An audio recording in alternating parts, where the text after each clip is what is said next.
Chapter 19. Snarling Strays. Vela, also known as Crystal.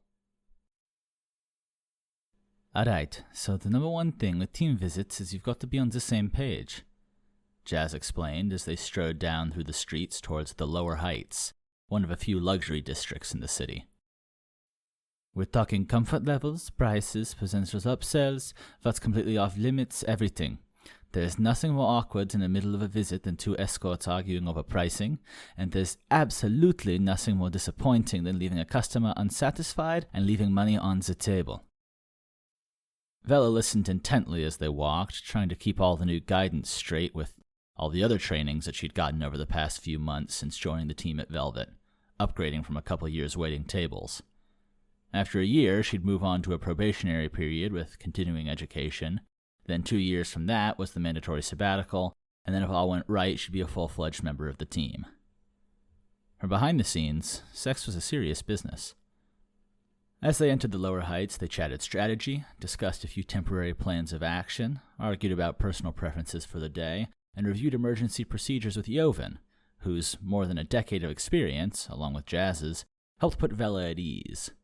Vela was good at her job, confident and capable and adaptable and beautiful, but there was always something very satisfying about letting a pair of real professionals take the lead. Pausing up the street to confirm location, Jaz and Vela did a quick check over clothes. The one-piece velvet uniform, elegant fur coats, long boots and stockings, as well as hair, makeup, body odor, breath. "Zua, you need an evergreen," Jaz said, pulling out a little clasped tin of the leaf. "I told you not to scoff down that pork." Embarrassed to be told the second time, and mumbling something about being really hungry and not able to do her job otherwise, Vela quickly took the leaf and chewed it, mirrored by Jaz. No, Vela, I get ya.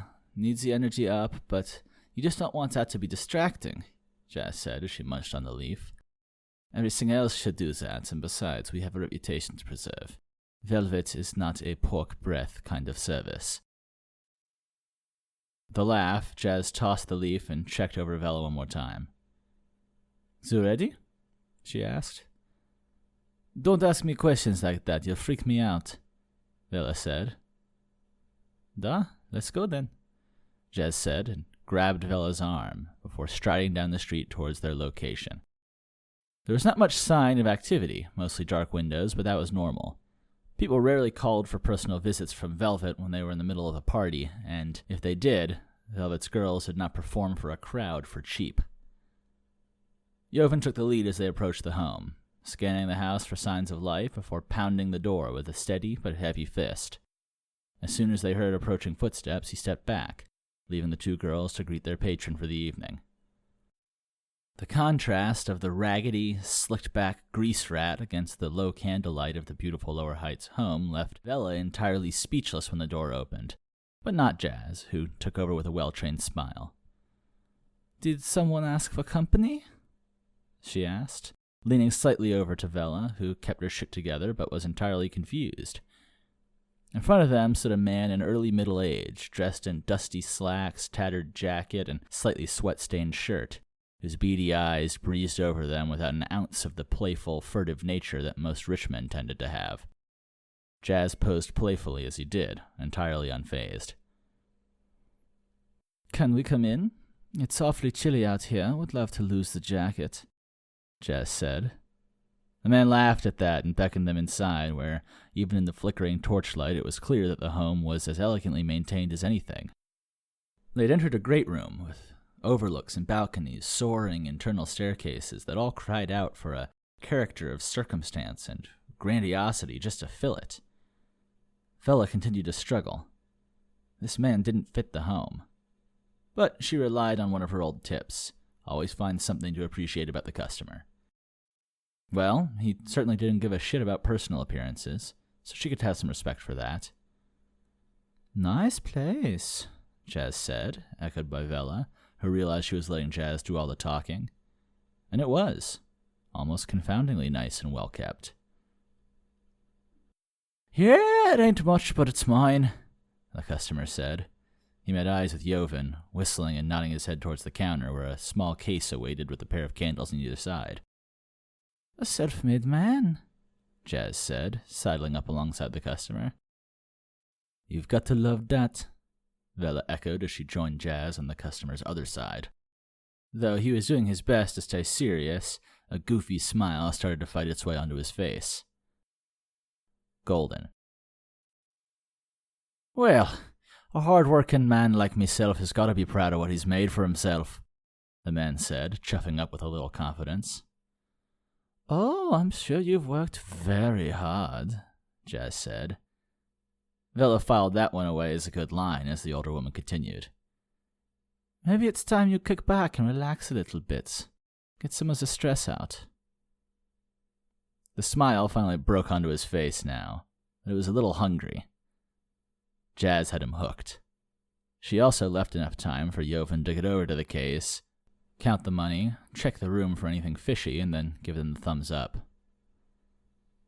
Then lead the way, Jaz half-whispered in his ear. Our girl Crystal is new on the job, and I need to teach her a few things. That got a raised eyebrow from the customer, who visibly licked his lips before nodding towards the stairs, where a grand staircase lined with torches reached onto the second floor, where beckoned a master bedroom ringed in lanterns. Onward, ladies, he said, and tell your boy he can have anything he wants from the liquor cabinet.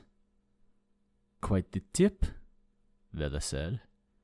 Oh no, you get that one later, the man said, and both of the girls giggled, almost muscle memory in response to one of the 10 jokes that every customer thinks that they're the first to make.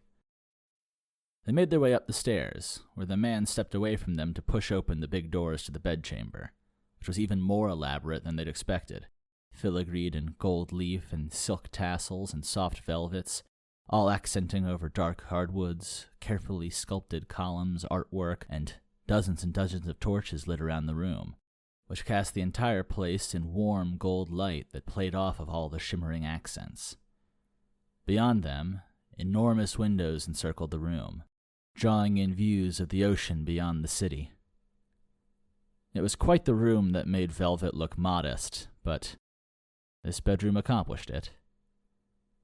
The two stopped and marveled for a moment as the customer made their way to a grand sofa at the base of the bed, sitting down with his arms back and running a hand through his greased-back hair. Used to waiting for instruction, Jaz and Vela leaned in together, hips cocked to the side.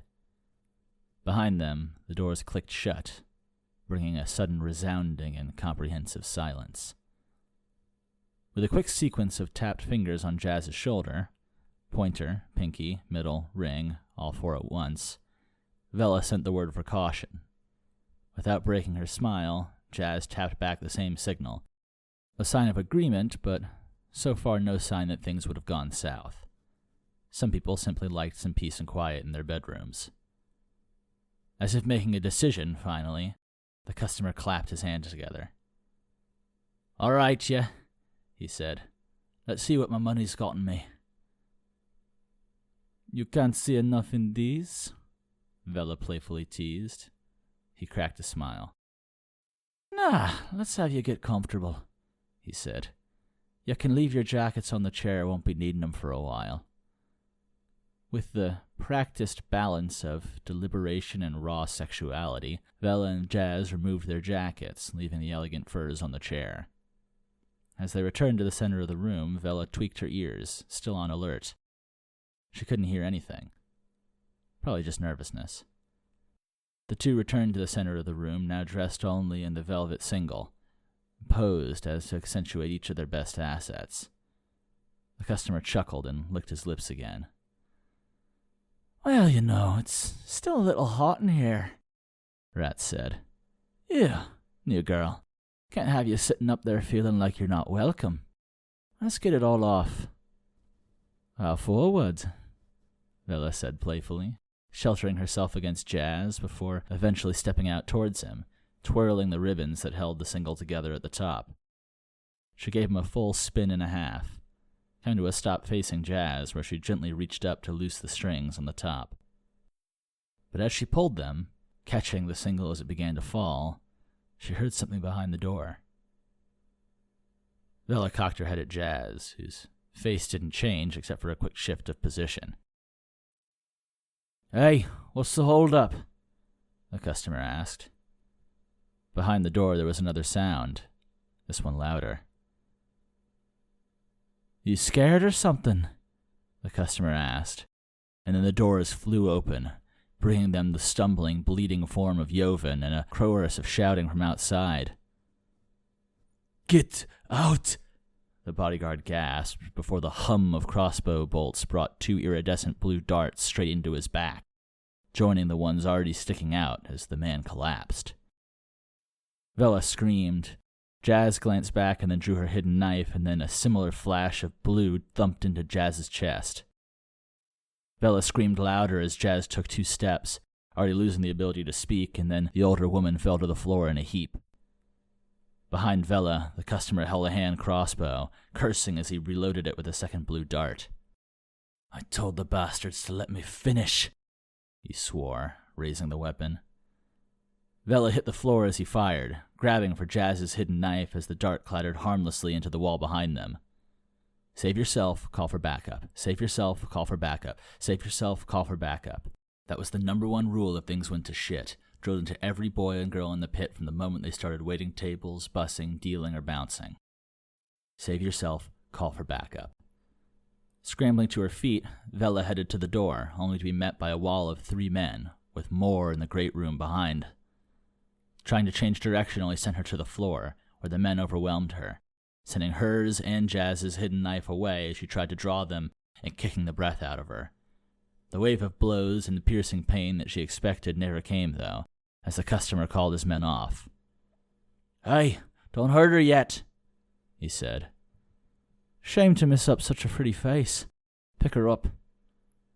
Kicking and struggling and biting at the hand that clamped down over her mouth, Vela fought all the way up until another punch in the gut brought her wheezing. "It's a shame you had to get wrapped up in all of this, new girl," the customer mused, petting her cheek and sliding a hand down to her now exposed breasts. "But what the Machine King wants, he gets." He lifted his hand back up to her cheek as she gasped in fear. "Still, I think you owe me a good time before we turn you over," he said, eyes still hungry. "I paid the money and everything." With a hand over her mouth, I could only imagine what Vela was growling at him. The customer slapped her. "Now you listen here, bitch. We can either do this the gentle way, or we can do it the way that hurts you a lot more than it hurts me," the customer said. "Your choice." Vela murmured something through her muffle, and the customer nodded. Gasping for breath, Vela fell limp. "So what'll it be? Easy or hard?" he asked. "Always keep fighting. Never stop." "Man!" Vela began to scream before one of the customer's men clamped another hand over her mouth, and the customer shook his head. "Looks like it's gonna be the hard way. And, by the way, you can scream all you want once you're inside. Room soundproof. Amazing what those Earthshifter craftsmen can do." He began to drag her towards the room by her hair, men reaching for the door to close it. But as the heavy oak panels began to slam shut, the darkness of the great room echoed with shattering glass. "May!" Vela screamed, sending an elbow towards the customer and sprinting for the door, but falling back as his grip on her hair held true. "What now?" the customer growled, kicking her in the back of the legs and then dragging her towards the door. At the top of the grand staircase, a few men looked out at the shadowy great room. "What the fuck was that?" the customer shouted at his men, who all held crossbow at the ready, with the same iridescent blue darts. "Someone's here, boss," one of his men said. "Then get down there and deal with it," the boss said. "You know how much money we have riding on this. Not to mention the Machine King's anger if people fuck up." On either side of the staircase, the men began to make their way down through the great room, eyes on every shadow. Vela took a breath to scream again, but found the customer's crossbow pointed straight at her eye. "Don't," he said, and she fell silent. The men continued to move across the room, muttering to each other as they searched. Somewhere else above them, another window shattered, and the men spun again, searching for the source of the sound.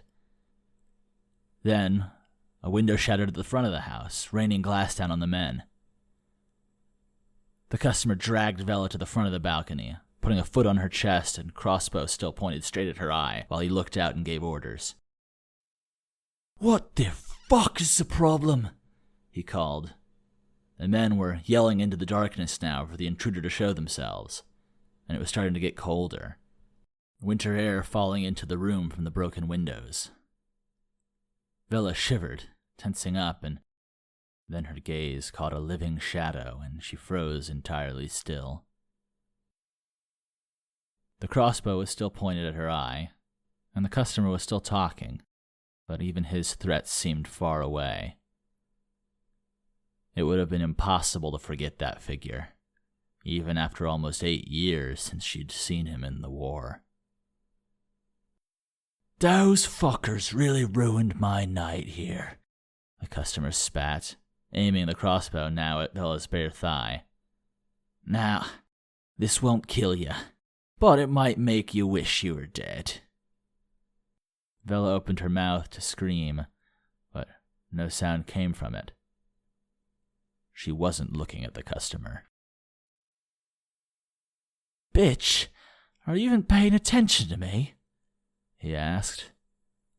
Her hair drifted ever so slightly back, blown on the breeze from the open bedroom behind them. The customer was quick on the draw, but he was not nearly fast enough to prevent the impact of his own face against the railing, which sent him cross-eyed and loopy enough to drop his crossbow into Vela's lap. She shrieked as the customer's wobbling body went half liquid, and then was torn from the railing in a sharp, smooth arc and hurled back into the bedroom. He was here. Ukira, the Mistwalker. The looming shadow that had entered through the window, beaten the customer, and hurled him like so much unwanted garbage now stood tall above her. He was looking back to the bedroom, with his cruel face gleaming in the torchlight. "Run," it said, and then strode into the light of the closing bedroom doors and disappeared. The last Vela heard before she sprinted down the grand hallways away from them was the strangled cry of the customer and the sound of men surging up the stairs. She did not stop.